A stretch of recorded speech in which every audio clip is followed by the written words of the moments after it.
एहसास कमतरी क्यों होता है और इससे कैसे निकला जा सकता है, कैसे अपना सेल्फ़ कॉन्फिडेंस बिल्ड किया जा सकता है और ये चीज़ें घरेलू ख़वातीन में क्यों होती हैं और वो कैसे इनसे निकल सकती हैं, आज इसी बारे में बात करेंगे। अस्सलाम वालेकुम and welcome back to my YouTube channel. I hope कि आप सब खैरियत से होंगे। अल्हम्दुलिल्लाह मैं भी बिल्कुल ठीक हूँ और बहुत बहुत शुक्रिया आप सब लोगों का कि आपने मेरी कल वाली वीडियो को पसंद किया और आप लोगों को मेरी डेली रूटीन वाली वीडियो पसंद आई। इंशाल्लाह ऑफ एंड ऑन अब मैं डेली रूटीन्स की वीडियो भी आप लोगों के साथ शेयर करती जाऊँगी और उसमें भी कुछ ना कुछ ऐसा सिखाने की या कोई ऐसा पॉइंट बताने की आपको कोशिश करूँगी जो आपके लिए यूज़फुल हो और आपके किसी काम आ सके। तो चलें आज की वीडियो को स्टार्ट करते हैं। मुझे ऐसी बहुत सी ख़वातीन के मैसेजेस आते हैं, कमेंट्स आते हैं जो कि कह रही होती हैं कि जी हमारे में कॉन्फिडेंस नहीं है। हालांकि बहुत वेल एजुकेटेड ख़वातीन होती हैं और मैंने ऐसी बहुत सी ख़वातीन देखी भी हैं जो बहुत अच्छी पढ़ी लिखी होती हैं, बहुत सलीका शार होती हैं, सलीकामंद होती हैं, घर उन्होंने बहुत अच्छे से अपने मेंटेन किए होते हैं, बच्चे बहुत अच्छे से उनके समझ लेंगे ग्रूम हुए होते हैं, लेकिन फिर भी उसके बावजूद उनमें कॉन्फिडेंस की कमी होती है। 2-4 लोगों में बैठ के बात नहीं कर सकती और जहाँ पे उन्हें अपना पॉइंट ऑफ व्यू देना होता है वहाँ पे नहीं दे पा रही होती। तो इसकी क्या वजूहत हैं और इन्हें किस तरह से ख़त्म करते हैं, आज इसके बारे में बात करते हैं। सबसे पहली चीज़ जो आपने अपने अंदर रखनी है वो ये है कि आपने अपनी वर्थ को खुद पहचानना है। आप क्या हैं ये आपको पता होना चाहिए। देखें, आपके इर्द गिर्द कई ऐसे लोग होंगे जो आपको ये बात बताएंगे कि जी आपकी ड्रेसिंग सेंस ठीक नहीं है, आप मोटी हैं, आप पतली हैं, आपको इस तरह से अपने आप को ग्रूम करना चाहिए, आपको बात नहीं सही करनी आ रही या कुछ भी। मतलब देखें, हर वक्त जो है ना हर बंदा आपसे खुश नहीं होता और अगर आप अपने बारे में हमेशा दूसरों की राय लेते रहेंगे ना हर चीज़ के बारे में या अपने बारे में, तो लोग आप में 10 नुक्स आपको निकाल के दिखा देंगे जो कि आप हैरान हो जाएंगे कि आपको नहीं आइडिया होगा कि मेरे में इतने नकाइस भी हैं। तो अपनी वर्थ को खुद पहचानिए। आपको खुद पता होना चाहिए कि आपकी क्या क्या स्पेशलिटीज़ हैं, आप कहाँ कहाँ पे बहुत ज़्यादा स्ट्रॉन्ग हैं और कहाँ कहाँ पे आपको काम करने की ज़रूरत है। देखिए, मुझे अगर लगता है ना कि मैंने वेट गेन कर लिया है तो मुझे सबसे पहले पता लग जाता है ये बात और मुझे फिर किस तरह से उसको वापस लेके आना है, किस तरह से मुझे वापस समझ लें कि अपने प्रॉपर वेट पे आना है जितना मेरा होना चाहिए। मैं उसके लिए खुद कोशिश कर लेती हूँ, बजाय इसके कि अगला मुझे जो है ना वो टॉन्ट करना शुरू हो जाए। और किसी को इतना ज़्यादा, मैं कहती हूँ इतना ज़्यादा आप लिमिट से बाहर आने ही ना दें कि कोई आपको हर बात पे टॉन्ट करे कि इस तरह क्यों किया है, वैसे क्यों किया है, ऐसे नहीं होना चाहिए, तुम्हें वैसे होना चाहिए। सबसे पहली चीज़ अपनी वर्थ को खुद पहचानिए। आप क्या हैं ये आपको पता होना चाहिए। Move on to the next point. अच्छा, एक चीज़ मैं आपको बताऊं, इंसान को बड़ी अच्छी तरह से ये पता होता है कि वो कितने पानी में है, वो कितना अच्छा है। अपने आप को जब आप किसी दूसरे के साथ कंपेयर करते हैं ना तो यकीन करें आप अपने साथ ज़्यादती कर रहे होते हैं। देखें, मैंने पहले भी कहा ना कि हर इंसान अपने आप में स्पेशल होता है। हर इंसान को अल्लाह ताला ने खूबियाँ दी होती हैं। आपको नहीं पता कि आप में क्या खूबी है। अगले बंदे को आप देख के अप्रिशिएट करें, बहुत अच्छी बात है, लेकिन अगर आप उसके साथ कंपैरिजन करना शुरू कर देंगे ना, आपको ये लगेगा कि ये मुझसे ज़्यादा बेहतर है, इस जगह पे बेहतर है, उस जगह पे बेहतर है, मैं बिल्कुल ज़ीरो हूँ, तो फिर आप अपना कॉन्फिडेंस लूज़ कर देंगे। हाँ, किसी दूसरे की अच्छी चीज़ को देखिए, ज़रूर देखिए और उसको अगर आप अपनाने की कोशिश करते हैं बहुत अच्छी बात है, उससे बेहतर बनने की कोशिश कीजिए, बजाय इसके कि आप कंपैरिजन करके अपना जहनी सुकून तबाह करें और आप उस चीज़ को अपने सर पे सवार कर लें कि नहीं जी मैं तो ऐसा कर ही नहीं सकता। फ़लाँ को देखो कितने अच्छे, उसकी ड्रेसिंग कितनी अच्छी होती है, उसकी हर चीज़ बड़ी अच्छी होती है, उसे ड्रेसेस कैरी बड़े अच्छे करने आते हैं, वो हर महफिल की जान होती है, जहाँ बैठती है लोग उसकी बात सुनते हैं। देखें, लोग भी हमेशा उसकी ही बात सुनते हैं जो इंसान जो है कॉन्फिडेंस से बात कर रहा होता है। अगर कॉन्फिडेंस नहीं है ना लेकिन आपके पास पॉइंट्स बहुत अच्छे हैं, आपकी बात में बड़ा वज़न है, आप जो अल्फाज इस्तेमाल करें बेहतरीन अल्फाज इस्तेमाल करें, लेकिन अगर उन्हीं अल्फाज को आप कॉन्फिडेंस के साथ इस्तेमाल नहीं करेंगे ना तो आपकी बात अगला बंदा सुनेगा ही नहीं। ये चीज़ ऐसी है जो शायद मेरे कुछ सुनने वाले लोगों को भी बुरी भी लगे, बट मैं अक्सर मेरे पास इस तरह के डीएम्स भी आते हैं और मुझसे मेरी बहनें रब्ता करती हैं चैनल के हवाले से ही। बहुत अच्छा कंटेंट बना रही होती हैं, बहुत अच्छी चीज़ें होती हैं, बहुत अच्छी बातें होती हैं, बट बात करने में कॉन्फिडेंस नहीं होता। वो पॉइंट्स तो बड़े अच्छे बता रही होती हैं लेकिन कॉन्फिडेंस नहीं होता और उसकी वजह से जो है ना वो उनकी वीडियोस शायद कहीं पीछे रह जाती हैं माज़रत के साथ।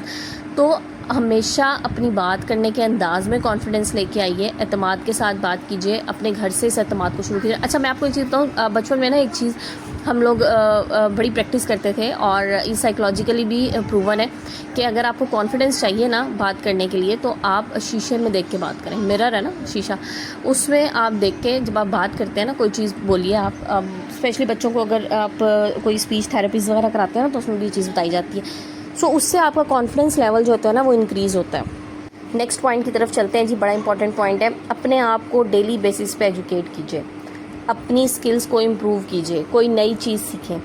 जैसे जैसे वक्त गुजरता जा रहा है ना, वक्त बड़ी तेज़ी से गुजर रहा है और ये बड़ा भाग दौड़ का ज़माना है, हर बंदा भाग रहा है, हर बंदा दौड़ में लगा हुआ है। तो अपने आप को नई चीज़ों की तरफ लेके चाहिए, नई चीज़ सीखिए। जो चीज़ आपको लगती है कि अभी आने वाले दौर में उसकी ज़रूरत है, कोई टेक्नोलॉजी है, कुछ भी है, वो ज़रूर सीखिए और उसके बाद उसे इम्प्लीमेंट भी ज़रूर करें। सिर्फ सीखना काफ़ी नहीं होता, वो कहते हैं ना, इल्म जो है ना वो अमल के बगैर बेकार होता है। सो उस पर अमल भी कीजिए, कोई अच्छी चीज़ सीखिए। अच्छा, अच्छी चीज़ ना आप कहीं से भी किसी से भी सीख सकते हैं। मैं कोई ऐसी बात नहीं करी कि कोई आप बहुत हाई फाई महंगे कोर्सेज़ करें, ऐसा नहीं है। कोई भी छोटी मोटी चीज़ जो आप सीख सकते हैं। देखिए हमारे पास ना आजकल बहुत बहुत फ़ायदेमंद बात यह है कि हमारे पास इंटरनेट की एक्सेस बहुत समझने की आसानी से है। आप इंटरनेट की दुनिया में बैठ के ज़रूरी नहीं है कि अपना टाइम वेस्ट करें और ऐसी चीज़ें देखें जिनका कोई फ़ायदा नहीं है। बस सारा टाइम जो है ना आप स्क्रॉल करते जा रहे हैं, रील्स देख रहे हैं, बिल्कुल फजूल की चीज़ें। ऐसा नहीं, कोई ऐसी चीज़ देखिए जो आपके लिए कारआमद हो।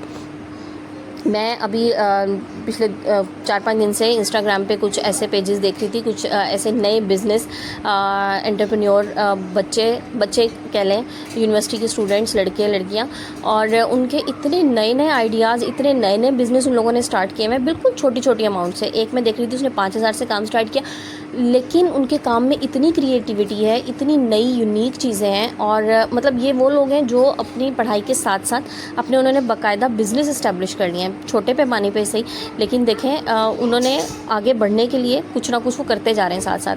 अच्छा, ये चीज़ ना अपने बच्चों को भी सिखाइए कि आप स्टडीज़ कर रहे हैं ना, तो स्टडीज़ को सिर्फ वहाँ तक महदूद ना रखें, उसे आप इम्प्लीमेंट साथ साथ करना शुरू कर दें। जैसे जैसे, और स्पेशली जो इस तरह के जिनके स्टडीज़ की फील्ड्स हैं जिसमें आप इम्प्लीमेंट कर सकते हैं। अच्छा, ख़ास तौर पे ना अपनी बच्चियों को, आजकल ये सिर्फ डॉक्टर्स और इंजीनियर्स वाली फील्ड से बाहर आ जाएं प्लीज़। हम लोगों की नज़र में ना सिर्फ यही फील्ड्स रह गई हैं कि बच्चे इन्हीं में काम कर सकते हैं, या बच्चे इनमें जो है ना वो आगे जा सकते हैं। बहुत बहुत ज़्यादा फील्ड्स आई हुई हैं। फ़ैशन डिज़ाइनिंग इतनी ज़बरदस्त फील्ड है, और जिन बच्चियों को स्पेशली इंटरेस्ट है ना आर्ट्स में, फ़ैशन में, डिज़ाइनिंग में, उनको ज़रूर इस तरफ लेके आएँ। मैं बड़ा मोटिवेट करती हूँ ऐसे बच्चियों को, और क्रिएटिव काम करें, ठीक है। और ये चीज़ें ऐसी होती हैं जो अगर बच्चियों को शौक़ है ना, तो वो इस शौक़ के साथ बहुत आगे जा सकती हैं और ख़ुद भी आप कर सकती हैं। ज़रूरी नहीं है कि अगर आप अब 30+ हो गई हैं, 40+ हो गई हैं, अब आप कुछ नहीं कर सकती, ऐसा नहीं है। इसकी एक बड़ी ज़िंदा मिसाल यही है कि आपने अक्सर पोस्ट में लगा होता है कि जो KFC का जो ओनर है, जो इसका पायनियर था, जिसने इसको बनाया था, उसने किस उम्र में जाके, आई थिंक 60+ पे जाके उसने काम शुरू किया, और आज देखें उसको पूरी दुनिया जानती है। इन स्पाइट ऑफ दैट जो बाइकआउट वाला है वो एक अलग मामला है, मैं अभी उसके हवाले से बात नहीं करी। बहरहाल मैं एक उसकी अचीवमेंट के बारे में बात करी। सो कभी भी ये मत सोचें कि आपकी इस उम्र क्या होगी है, क्या एज है, अब आप नहीं कर सकते। आप सब कुछ कर सकते हैं अगर आपके पास विल पावर है, अगर आपके पास सोच है, अगर आपके पास आगे जाने की ख्वाहिश है, तो आप सब कुछ कर सकते हैं। और पूरे कॉन्फिडेंस और एतमाद के साथ काम शुरू कीजिए कि इंशाल्लाह अल्लाह पाक मुझे इसमें कामयाब करेंगे। नेक्स्ट पॉइंट की तरफ चलते हैं जी। अपने कॉन्फिडेंस को इंक्रीज़ करने के लिए अपने आप पे तवज्जो दीजिए। सबसे पहले अपनी ड्रेसिंग पे तवज्जो दीजिए, अपनी ड्रेस सेंस को इम्प्रूव कीजिए। ज़रूरी नहीं है बहुत महंगे महंगे कपड़े पहने, आप बिल्कुल नॉर्मल से आम मिनिमम रेंज में, जो आपकी रेंज में आ सकते हैं, वो कपड़े ज़रूर पहने। अच्छी स्टिचिंग एक कपड़े को बहुत अच्छा खूबसूरत कर देती है। उसके मुताबिक अपने आप को हल्का फुल्का रेडी रखें, और जितना अच्छा आप ख़ुद के लिए तैयार होंगी, आपके अंदर ख़ुद भी एक कॉन्फिडेंस आएगा। बाज़ दफ़ा ऐसा होता है ना कि घर में कोई अचानक आ जाए, हमारा हुलिया ही ऐसा नहीं होता कि हम उसका सामना कर सकें, तो कॉन्फिडेंस तो देखें पहले लेवल पे आपका वहीं पे ख़त्म हो गया, ठीक है। और ऐसा भी नहीं होता बाज़ मरतबा कि आपने कपड़े बेशक हैंग करके आपने रखे हुए हैं, तो किसी के आते साथ ही आप एकदम चेंज करके आप रेडी हो जाएंगे, बहुत मुश्किल काम होता है, ठीक है। बाज़ दफ़ा ऐसा होता है कि मेहमान को खुद ही बाहर जाके रिसीव कर लेते हैं, अब आपके सामने उसका असल हुलिया आ गया, अब आपने कॉन्फिडेंस वहीं पर आपका ख़त्म हो गया। इसके बाद आपके अलमारी में चाहे 10 जोड़े पड़े हुए हैं ना इस वक्त हैंग हुए हुए, लेकिन आपको उनका कोई फ़ायदा नहीं हो रहा। सो अपने आप को डेली बेसिस पे अच्छा सा रेडी कीजिए, हल्का फुल्का सा। जो आपके पास कपड़े हैं साफ़ सुथरे अच्छे से कपड़े प्रेस हुए हुए आपके कॉन्फिडेंस को इंक्रीज़ करते हैं। मैं एक बात बता दूं आपको, मेरे हस्बैंड हमेशा कहते हैं, मैं कभी कभी ऐसा होता है ना बच्चों के कपड़े प्रेस करी होती हूँ तो उनमें थोड़ी बहुत शिकने रह जाती हैं, तो मेरे हस्बैंड हमेशा ही कहते हैं कि बच्चों के जब भी यूनिफॉर्म प्रेस करो स्पेशली, और बच्चे जब बाहर जा रहे हैं उनके कपड़े प्रेस करो तो उनको अच्छा सा प्रेस करो, क्योंकि ये बच्चों का कॉन्फिडेंस इससे इंक्रीज़ होता है। और ये बात बिल्कुल दुरुस्त है। अपने बच्चों को जब भी आप स्कूल भेजते हैं अच्छे से यूनिफॉर्म प्रेस करके भेजिए, आप देखेंगे आपके बच्चे में कॉन्फिडेंस कितना ज़्यादा बूस्ट होगा। नेक्स्ट पॉइंट की तरफ चलते हैं जी। अपने आप के साथ हमेशा काइंड रहिए, अपने आप के साथ मेहरबान रहिए। यकीन कीजिए जब हम अपने साथ मेहरबान नहीं होते तो ये ज़माना हमारे साथ कभी मेहरबान नहीं होता। अगर आप अपनी ख़ामियाँ, अपनी कमज़ोरियाँ लोगों को बताना शुरू कर देंगे हर आते जाते को, तो लोग आपकी वही कमज़ोरियाँ पकड़ लेंगे, आपकी अच्छाइयाँ भूल जाएंगे और आपका कॉन्फिडेंस ख़त्म कर देंगे।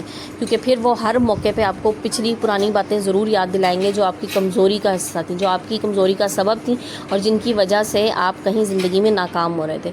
सो अपने आप पे रहम कीजिए, अपने आप के लिए सबसे पहले अच्छा सोचें, उसके बाद आप दूसरों के लिए अच्छा कर सकेंगे।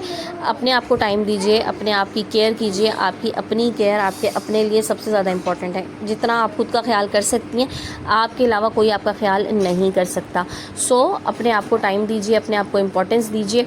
और एक बात मैं अक्सर वीडियोज़ में कहती हूँ कि खुदारा अपनी कमज़ोर लम्हात, वीक पॉइंट्स किसी को मत बताएं। लोग जो है ना वो क्या कहते हैं, हाथ में नमक लिए फिरते हैं ज़ख्मों पर छिड़कने के लिए। सो मरहम जो है ना वो किसी किसी के पास होता है, जिसके पास है और जिसको आपको लगता है कि कोई आपके साथ अच्छा है, सिंसियर है, उसको ज़रूर बताइए, आपको कोई अच्छा मशवरा दे सकता है। बट हर एक के साथ अपने प्रॉब्लम्स, अपने मैटर्स डिस्कस मत करें। यहाँ लोग तमाशा लगाने वाले होते हैं, तमाशबीन होते हैं और क्या कहते हैं, घर फूंक तमाशा दे के किसी घर में आग लगा के ना उसमें तमाशा देखते हैं। सो अपने आप को वैल्यू दीजिए, अपने घर वालों को, अपने बच्चों को, अपने हस्बैंड को। आपकी एंटायर फैमिली यही है, ठीक है। बाकी रह गए आपके बहन भाई, आपके सिबलिंग्स, आपके इन लॉज वगैरह, तो हर एक को इस वक्त अपनी अपनी पड़ी हुई है। कोई किसी के साथ मुखलिस नहीं है, मेरी बात याद रखिएगा। जिसके साथ कोई मुखलिस है, अगर आपकी ज़िंदगी में ऐसे लोग हैं जो आपके साथ मुखलिस है, बहुत अच्छी बात है। मैं कहती हूँ आप लोग ब्लेस्ड लोग हैं। लेकिन अगर आपको ऐसा लगता है कि हर बंदा यहाँ आपका फ़ायदा उठा रहा है, तो प्लीज़ लोगों को अपना फ़ायदा मत उठाने दें। अच्छा जी, नेक्स्ट पॉइंट की तरफ चलते हैं। अपनी ज़िंदगी में ना कॉन्फिडेंस लाने के लिए, अपनी ज़िंदगी में डिसिप्लिन लाने के लिए एक अच्छी रूटीन फॉलो करना बहुत ज़रूरी है। आपकी रूटीन आप खुद सेट कर सकती हैं। अपनी रूटीन अच्छे तरीके से सेट करें और उस रूटीन पे फिक्स रहें, उस रूटीन को फॉलो करें। जब जब आपने अपनी रूटीन को छोड़ना है ना, तो तब तब आपका कॉन्फिडेंस भी ख़त्म होता चला जाएगा। अगर आप कोई काम कर रही हैं ना, कोई भी आपका प्रोफेशनल आपकी लाइफ है, आप करियर ओरिएंटेड हैं, वो तो एक अलग बात है। इसके अलावा अगर आप एक हाउसवाइफ हैं, आप घर में बैठ के कुछ कर रही हैं, कुछ करना चाहती हैं, तो उसके लिए सबसे बेसिक जो चीज़ है ना वो आपकी डेली रूटीन है कि आप अपनी रूटीन को किस तरह से लेके चलती हैं। क्योंकि उसके बगैर आप कोई काम नहीं कर सकती हैं। आपका कोई काम समझ लें कि तकमील तक पहुंच ही नहीं सकता। सो एक अच्छी रूटीन अपनाइए, एक अच्छी रूटीन के साथ, और ये बाकी तमाम पॉइंट्स भी आप साथ साथ लेके चलें, ताकि आपके पास एक अच्छा ये मसला मैं अक्सर बताऊँ कि मुझे लोग कह रहे थे जी हम जॉइंट फैमिली में हम कुछ नहीं कर सकते। देखिए जॉइंट फैमिली में भी ना आपने अपनी लिमिट्स खुद बतानी होती हैं। आप अपनी लिमिट्स खुद बनाएंगे, आप सबको उन लिमिट्स के बारे में आप इतनी समझ लें कि आप नो हाउ देंगे कि कोई आपकी लिमिट्स को क्रॉस ना कर सके, तो फिर आप सब कुछ कर सकती हैं। मैं जॉइंट फैमिली में खुद रही हूँ बहुत अर्सा, तकरीबन 8-9 साल। और मैं उस टाइम पे ना मुझे बड़ा शौक़ था, कोविड के टाइम की बात है, जब ये बहुत ज़्यादा ऑनलाइन बिज़नेस चल रहे थे, तो मैंने खुद जो है ना ऑनलाइन क्लॉथिंग बिज़नेस स्टार्ट किया। अच्छा अब आप यकीन करें, मेरे पास एक कमरा था। कमरा मेरा खैर बहुत छोटा नहीं था, अच्छा कमरा था मेरे पास। अच्छा उसमें माशाल्लाह मेरे उस वक्त 2 बच्चे थे, हम दोनों मियाँ बीवी 4 लोग थे हम उस एक कमरे में। और ज़ाहिर उसमें मेरा सामान भी था, बट मैंने उसमें एक छोटा सा हिस्सा अपना बनाया हुआ था जहाँ बैठ के मैं अपना काम किया करती थी। मैं उस वक्त ऑनलाइन सेशन भी करती थी। तो अब देखें वो और बाकी माशाल्लाह जॉइंट फैमिली थी, बच्चे थे मेरे जेठ के, और मेहमान भी बहुत आते जाते थे उधर। ज़ाहिर है जहाँ पे बड़े होते हैं और मेहमानों का बहुत ज़्यादा आना जाना भी होता है। सो उसके बावजूद मैंने अपना काम किया और बड़े अच्छे तरीके से वहाँ पे किया। बहरहाल उसके बाद कुछ ऐसे मसाइल आए जिसकी वजह से मुझे काम छोड़ना पड़ा, हालांकि मुझे बहुत पसंद था। लेकिन मैंने उस एक कमरे में रहते, अच्छा अब मैं आपको मज़े में बताऊँ, उस एक कमरे में रहते हुए मैंने वो काम किया। और उसके बाद जब मैं शिफ्ट हो गई वहाँ से और दूसरे सिटी मेरे हस्बैंड का ट्रांसफ़र हो गया, मैं अकेली हो गया। माशाल्लाह घर इतने बड़े भी मिल गए और मेरे पास जगह भी बहुत है, बट वो काम मैं दोबारा नहीं कर सकी। पता नहीं शायद वो उसी जगह की बरकत थी, या जॉइंट फैमिली में आपको बहुत से फ़ायदे भी होते हैं, क्योंकि अकेले रहते हुए आपको सब कुछ खुद संभालना होता है। वहाँ मेरे पास इतना टाइम होता था कि मैं अपने काम को भी टाइम दे पाती थी। सो ये चीज़ें हैं। और अगर आप में कॉन्फिडेंस है तो आप कहीं पे भी रहते हुए काम कर सकते हैं कि आपको काम करना आता है और आप उसको पाए तकमील तक पहुंचा सकते हैं। नेक्स्ट ही 2 पॉइंट्स में एक ही जगह ऐड ऑन करूँगी क्योंकि वीडियो मेरी बहुत लंबी हो रही है। अपनी ज़िंदगी में कुछ गोल्स रखिए, कुछ हॉबीज़ रखिए, कोई ऐसी चीज़ रखिए जो आपको ज़हनी तौर पे सुकून देती हो। बहुत से ऐसे काम हैं जिन्हें करने में हमें ज़हनी तौर पे हम बड़े फ्रेश फ़ील करते हैं और हमें मज़ा आता है। सो ऐसे कोई भी आपकी हॉबीज़ हैं, कोई आपकी चाइल्डहुड हॉबीज़ थी जो आपको किसी वजह से छोड़नी पड़ी, कोई ऐसी चीज़ें थी, कोई ऐसे आपके टारगेट्स थे जो आप अपनी समझ लें कि ज़िंदगी में पूरे नहीं कर सके, आपके ऊपर ज़िम्मेदारियाँ आ गई, उनको ज़रूर आप, जब आपको लगे ना कि आपकी ज़िम्मेदारियाँ थोड़ी सी लाइफ में कम हो रही हैं, आपके बच्चे बड़े हो रहे हैं, आपके पास टाइम है, सो उन चीज़ों को दोबारा से रिवाइव कीजिए, उन चीज़ों को दोबारा से अपनी ज़िंदगी में लाइए, उन पे काम करना शुरू कीजिए। आप यकीन करें, आप में कॉन्फिडेंस आएगा, आपका डिप्रेशन कम होगा, आप मेंटली बहुत ज़्यादा पुरसुकून फ़ील करेंगे। बाज़ चीज़ें ऐसी होती हैं ना, जब हम अपने टारगेट्स, अपने गोल्स अचीव कर लेते हैं तो फिर हमें बड़ी खुशी होती है और ये खुशी हमारे में नज़र आ रही होती है। सो इन चीज़ों को लाजमी तौर पे अपनी ज़िंदगी में रखिए। तो जी, ये थी मेरी आज की वीडियो। आई होप आप लोगों को पसंद आई होगी। वीडियो पसंद आई तो लाइक एंड शेयर ज़रूर कर दिया करें, और चैनल पे नए हैं तो प्लीज़ चैनल को सब्सक्राइब करके जाइएगा और बेल आइकन भी साथ ज़रूर प्रेस किया करें, ताकि मेरी आने वाली वीडियो की नोटिफिकेशंस आप लोगों को मिल जाएँ टाइमली और आप लोग टाइमली मेरी वीडियो वॉच कर सकें। तो चलें जनाब, आज की वीडियो क्लोज़ करते हैं। इंशाल्लाह कल नए टॉपिक, नए वीडियो के साथ आएंगे। जब तक के लिए अपना बहुत सारा ख्याल रखिएगा, मुझे दुआ में याद रखिएगा। जज़ाकल्लाह, टेक केयर एंड अल्लाह हाफ़िज़।